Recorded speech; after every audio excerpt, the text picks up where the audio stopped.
Hey guys, welcome back to my channel. I hope all of you are doing well.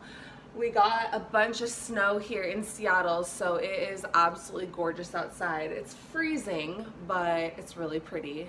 Today, I want to talk about a subject that has really profoundly affected me over the last couple of years, and that is infertility. I know this can be kind of a very awkward subject to talk about, but I think it needs to be spoken about at the same time. I can't tell you how many times people have asked, are you guys trying to get pregnant? Do you have any news? When are you guys gonna start a family? I get those questions literally all the time, and they seem innocent enough. However, when you actually are trying to get pregnant and it's not happening, those questions can be very painful. They can be really uncomfortable for me to answer because I'm a very blunt, straightforward person. So when people ask me that, I want to be like, actually, we are trying and it's not happening, so thanks for asking. Obviously, I try not to do that, but it's the truth. Kyle and I have always wanted to have kids. We still do want to have kids, and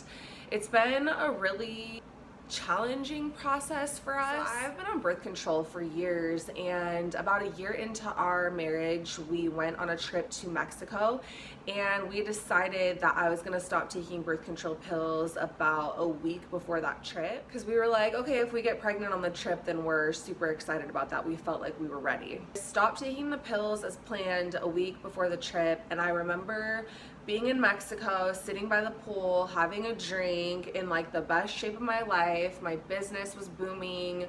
I had everything going for me, and I just felt so depressed. I mean, at the time, I didn't know that it was depression, but I just remember feeling really negative thoughts. I remember one night I drank too much and had a complete emotional breakdown, and so I believe that's from the birth control exiting my system. As soon as I stopped taking birth control, that's when my bipolar disorder symptoms really started to show themselves. I mean, now that I know that I have bipolar, looking back, even in my very early 20s, I can see symptoms and things, but it was always manageable to a degree. The symptoms would show themselves, but people just kind of thought that it was my personality, and I was able to just get away with it. So once I had nothing in my system regulating my hormones, that's when my depression really started to hit me hard. And that was actually the spring of 2015. So wow, this coming spring it will have been 4 years that we've been trying to get pregnant.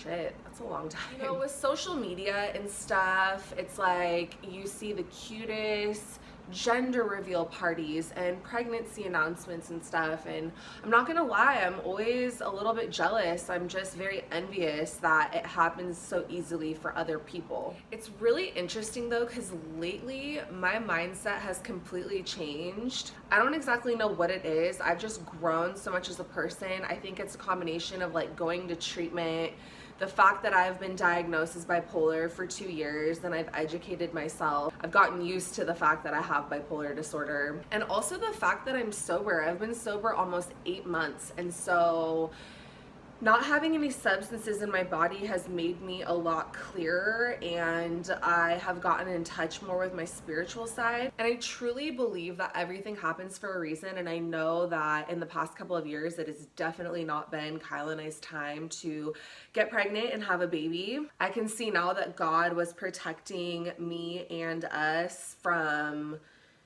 having a child when I had my manic episodes and my depressive episodes, because I wouldn't have been fit to take care of a child. It's hard to admit that, but I mean, it's the truth. I know that someday I'm gonna be an amazing mom, but it'll happen when the timing is right. And it was a very challenging career when I was doing hair and at the same time trying to get pregnant. During that time period, I was in an extreme amount of pain. I would get so excited. I would think that I was pregnant, and then I would start my period, and then I would have complete mental breakdowns. When Kyle and I decided to start trying to have kids, I didn't know how long it was going to take. I mean, you never know until you start trying. I've never been pregnant before.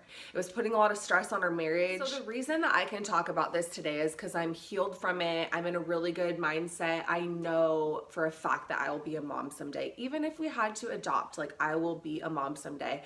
And I already am a mom. I'm a dog mom to Roman. Just because he's not a human baby doesn't mean he ain't my baby. Kyle and I have been discussing kids, you know, off and on, and we've decided that in the next couple of years, if I don't get pregnant naturally, that we will look into options as far as infertility treatments. No, we haven't looked into why we aren't getting pregnant. We don't know if it's my body, if it's his body. We aren't sure. We aren't ready to like take that route. We aren't emotionally in the place where we want to do that quite yet. We're just really focused on ourselves and our marriage and Roman and just being happy and healthy. Any time in my life where I've ever been super upset and wanted something so bad, down the line I look back and I'm like, okay, things turned out so much better than I could have ever imagined. So to all the women out there that are struggling with infertility issues, I feel your pain, and I hope that you can stay strong and still have hope and keep trying. And to those watching this that haven't struggled with infertility, I just want to gently mention to just be sensitive to people. Maybe don't, like at a public event like a wedding or something, in front of a group of people, be like, so when are you gonna have kids? Because you never know what someone is going through behind closed doors. I know if you yourself haven't struggled with getting pregnant, it's kind of like hard to imagine and put yourself in that person's shoes. If you want to talk to a woman about when she's gonna have kids or when she's gonna start a family, maybe ask one-on-one in like a chill setting where that person can be vulnerable and be honest if need be, and she is struggling with getting pregnant. I know how painful it can be to try to get pregnant and have it not happen, but I just know that good things are in store for Kyle and I can't wait for the future. And until then, I'm just gonna enjoy every day. One tip of advice that I got that I didn't listen to is don't announce to a bunch of people that you're trying to get pregnant, just in case. Keep it on the deal. If you haven't done so already, please subscribe to my channel and give this video a thumbs up. I'm having so much fun making these videos and speaking my truth and telling my story. I'll see you guys next time in my next video.